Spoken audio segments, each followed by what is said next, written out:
Selamat malam semua. Dapat petunjuknya. Kalian ingin tahu surga dan neraka yang ada di dunia ini, yang manusia ciptakan itu sendiri? Di depanku ini, di belakangku ini ada bocil-bocil, anak-anak kecil nih di bawah 10 tahun. Mereka lagi main basket ataupun mereka main sepak bola. Ada cowok, ada cewek. Sebagai perempuan, kalau aku normal, aku punya akal sehat, aku punya hati nurani, mana yang aku pilih? Lihat mereka itu bermain basket, bermain bola dengan gembira, dengan keceriaan di usianya yang punya jiwa-jiwa murni. Tentu aja aku lebih senang melihat mereka daripada aku itu ngelihat mereka itu di asrama atau di sekolahan agama, dan di situ mereka itu diperlakukan gak manusiawi, ataupun mereka diperlakukan dengan buruk, apalagi dengan dalih-dalih agama, sosial politik atau jenis apapun yang pada akhirnya hanya mengeksploitasi anak-anak itu. Jadi aku ke Hongkong ini, walaupun nggak dapat materi berlebihan kayak orang lain, tapi aku mendapatkan ilmu pengetahuan yang banyak banget. Aku jadi tahu nih, kenapa orang Cina, orang Tiongkok itu dimanapun dia berada, dia bisa lebih pinter, hidupnya lebih makmur. Sedangkan kita nih, kayak saya orang Jawa ini, kenapa mentok-mentoknya ya hidupnya gitu-gitu aja. Kalau kalian biasanya didoktrin terlahir dari orang miskin, ya sudah, yang lebih tinggi derajatnya mungkin dari keturunan nabi, kiai, raja, ratu, siapapun. Tapi kita ini hidup di zaman modern, masa terus berganti. Setiap masa itu ada baik ada buruknya. Itu kenapa digantikan. Jadi manusia itu menyesuaikan dengan rentak kehidupan, dengan masa yang berganti. Adat budaya yang buruk ditinggalkan, yang baik diambil. Gak ada yang melarang manusia itu untuk mempertahankan adat budaya. Tapi kalau itu baik, gak bertentangan dengan kemanusiaan, gak bertentangan dengan hati nurani, gak bertentangan dengan akal sehat.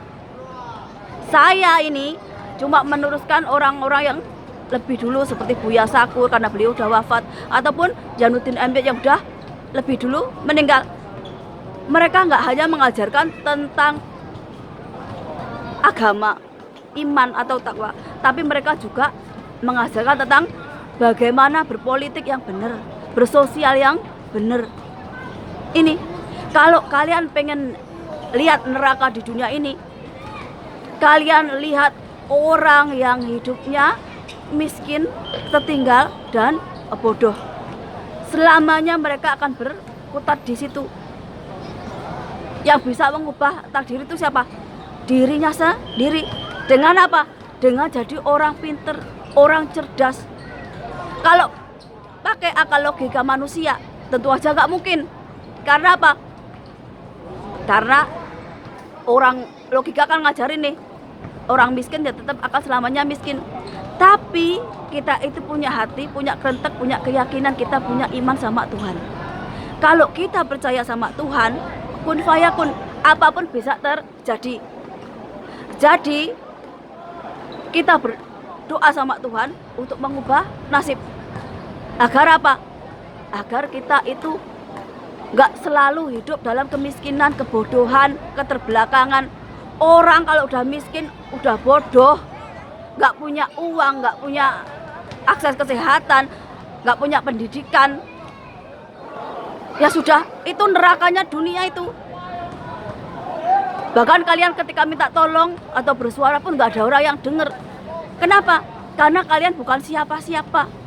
Karena kalian itu orang yang paling rendah. Tapi karena datangnya agama, keyakinan, ngajarin manusia itu untuk berkembang. Nih, dengan dikasih otak, dikasih hati, dikasih kemampuan, dikasih tubuh, orang itu disuruh berusaha. Jadi kalau kalian ingin lihat nerakanya di dunia ini, yaitu orang-orang yang terbelenggu kebutuhan, kemiskinan, yang bisa dikendalikan sama orang lain, yang dijadikan keset sama orang lain. Orang yang ada di surga itu orang yang udah bisa melepaskan belenggu dari orang lain, orang yang udah cerdas, orang yang udah mengembangkan dirinya.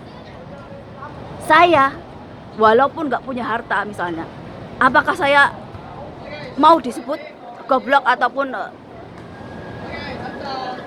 nggak pinter hanya karena saya miskin?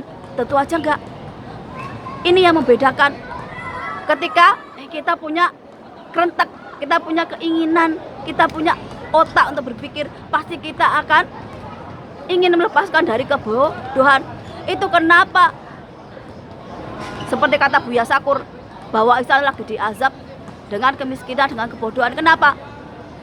Karena selama ini kalian itu nyembahnya sesama manusia, bukan lagi yang menciptakan langit dan bumi ini.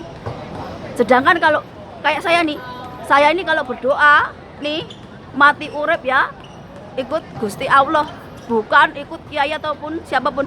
Kalau saya mau berbakti, saya utamakan dulu berbakti kepada bapak ibu. Tapi karena saya itu ibunya udah meninggal, tinggal bapak, yo saya itu kalau ada masalah saya ngadunya sama Tuhan, karena ibu saya udah nggak ada. Jadi kalau kalian masih punya ibu nih, kalau kalian punya masalah, yo kalian itu ngadunya sama ibu. Ibu akan lebih ngertiin kalian, bisa jadi teman curhat, mendukung kalian. Seorang ibu, sejajarnya ibu, seburuk-buruknya ibu, walaupun dia diem aja, tapi ibu itu akan selalu doain anak-anaknya yang terbaik. Bahkan ibunya itu rela mengorbankan kebahagiaannya. Demi siapa? Demi anak-anaknya. Agar apa? Agar anak-anaknya itu bisa hidup. Ini. Tapi kebanyakannya orang Indonesia, anak-anak sekarang ini, banyak yang durhaka sama orang tua. Banyak juga orang tua yang udah nggak peduli sama anaknya. Ini yang bikin prihatin. Kalau saya itu mengikuti jejak yang lainnya, karena saya ingin apa? Agar orang Indonesia itu, anak generasi yang akan datang itu cerdas, bisa bersaing dengan anak-anak yang dari Tiongkok ini, dari Eropa, yang dari manapun, yang cerdas secara otak.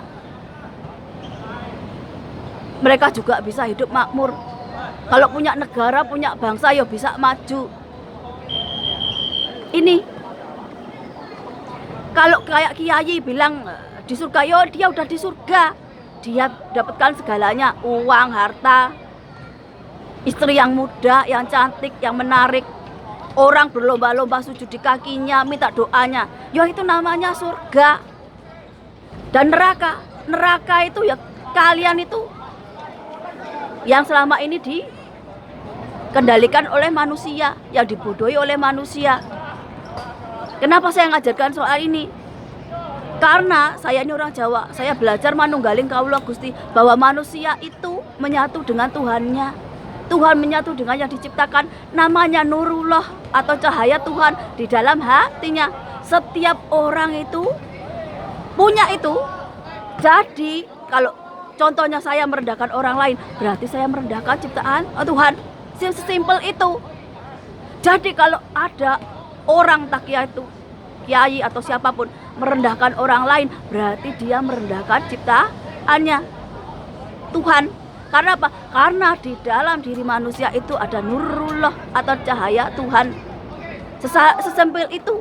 Dan orang Jawa itu ada satu ilmu, mangku bumi, mangku angkoso, untuk jadi orang hebat. Seperti apa itu? Mangku bumi ataupun kamu itu bisa menguasai apapun yang ada di bumi ini. Jadi kalau kalian di dunia ini nih, ada namanya hitam putih, ada yang baik, ada yang jahat. Yo kalian harus merengkuhnya dua-duanya. Gak boleh hanya putihnya aja, ataupun kamu hanya mengaku yang putih tapi yang jahat enggak. Beda. Makanya saya ajarkan, Saya nggak menghakimi masa lalu orang lain, asalkan dia mau berubah. Anak-anak merokok di masa remaja, belum tentu nanti tuanya dia jadi bajingan. Ini belum tentu anak yang nggak merokok, anak yang nggak minum, anak yang nggak tatoan, ataupun anak-anak yang kalem, itu nanti tuanya akan jadi baik. Bisa jadi malah jadi lebih daripada bajingan ataupun mbah-mbahnya bajingan. Kalau di cerita film ya kayak Walid lah, tukang memperkosa santrinya ataupun suka memperkosa orang lain. Dan ini banyak kejadian, banyak orang tua yang udah umur 60-70 memperkosa. Mungkin di masa mudanya apa?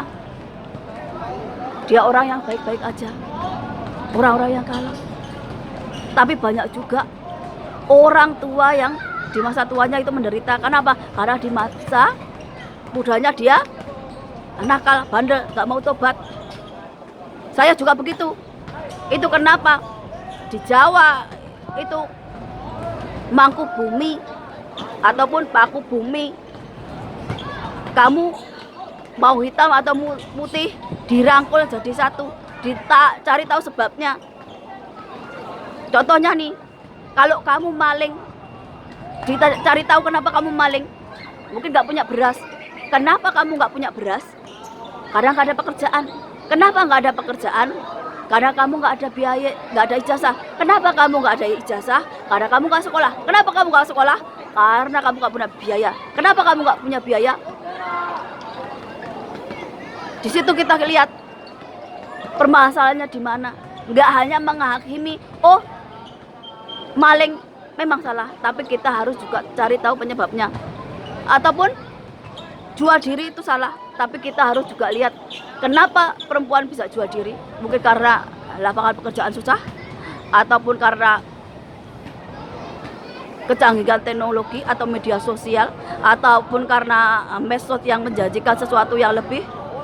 Ini bahwa segala sesuatu itu nggak hanya yang kita lihat di permukaan, tapi kita lihat jangka panjangnya.